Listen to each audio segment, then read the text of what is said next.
নমস্কার, কলকাতা টিভিতে আপনাদের সকলকে স্বাগত। রাজ্য সরকারি কর্মচারীদের ডিএ নিয়ে যে গাণিতিক হিসাব, সেই হিসাব সুপ্রিম কোর্টের কাছে পেশ করেছিল রাজ্যের কর্মচারী সংগঠন। সেই হিসাব সংক্রান্ত বিষয়ে এবার রাজ্য সরকারি কর্মচারী সংগঠনের দেওয়া প্রতিনিধিদের তালিকা, সেই প্রতিনিধিদের পেশ করতে হবে আদালত নিযুক্ত বিচারপতি ইন্দু মালহোত্রা কমিটির কাছে।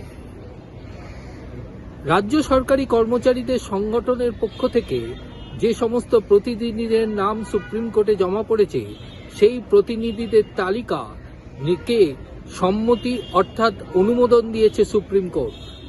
বিচারপতি সঞ্জয় কারোল এবং বিচারপতি প্রশান্ত কুমার মিশ্রের ডিভিশন বেঞ্চ জানিয়ে দিয়েছে যে এই প্রতিনিধিরা বিচারপতি ইন্দু মালহোত্রা কমিটির কাছে তাদের ডিএ সংক্রান্ত যে গাণিতিক হিসাব, সেই হিসাব সংক্রান্ত বিষয় তারা কমিটির কাছে পেশ করবেন এবং রাজ্য সরকারি কর্মচারীদের মহার্ঘ ভাতা নিয়ে যদি কোনো বক্তব্য থাকে তা কমিটির কাছে পেশ করতে হবে এবং কমিটি সেই প্রতিনিধিদের কথা শুনে তাদের উপযুক্ত ব্যবস্থা গ্রহণ করবে।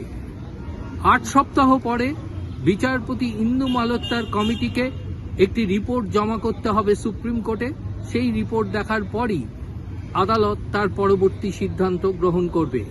ইতিমধ্যে রাজ্য সরকারের পক্ষ থেকে সলিসিটর জেনারেল তুষার মেহতা জানিয়েছেন, এখনো পর্যন্ত রাজ্য সরকারি কর্মচারীদের মহার্ঘ ভাতা দেওয়া হয়েছে 7,700 কোটি টাকার মতো।